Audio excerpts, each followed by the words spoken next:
अस्सलाम वालेकुम दोस्तों, आज हम शुरू करने जा रहे हैं पाकिस्तान फॉरेन पॉलिसी का पहला लेक्चर, जिसमें हम समझेंगे कि एक खारजा पॉलिसी होती क्या है और एक मुल्क इसको कैसे बनाता है। खारजा पॉलिसी किसी भी रियासत या मुल्क का वो मनसूबा होता है जिससे वो मुल्क तय करता है कि वो मुल्क किसके साथ अपने तल्लुकात को इस्तवार करेगा, किसके साथ अपने तल्लुकात को बेहतर करेगा।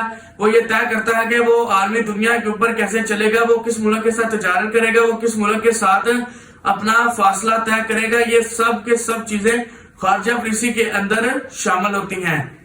पाकिस्तान की खारजा पॉलिसी की बुनियाद जो है वो 1947 में क़याम पाकिस्तान के फौरन बाद रखी गई।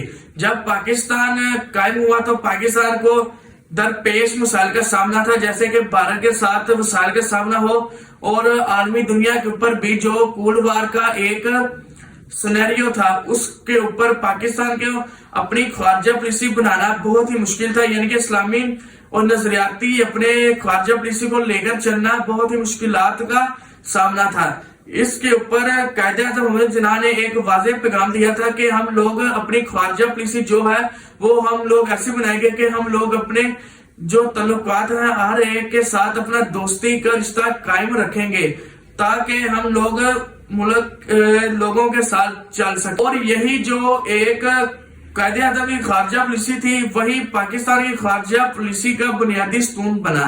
और हम लोग हर एक के साथ अपना अच्छे तल्लुकात इस्तवार करने के ऊपर लगे हुए हैं आज तक।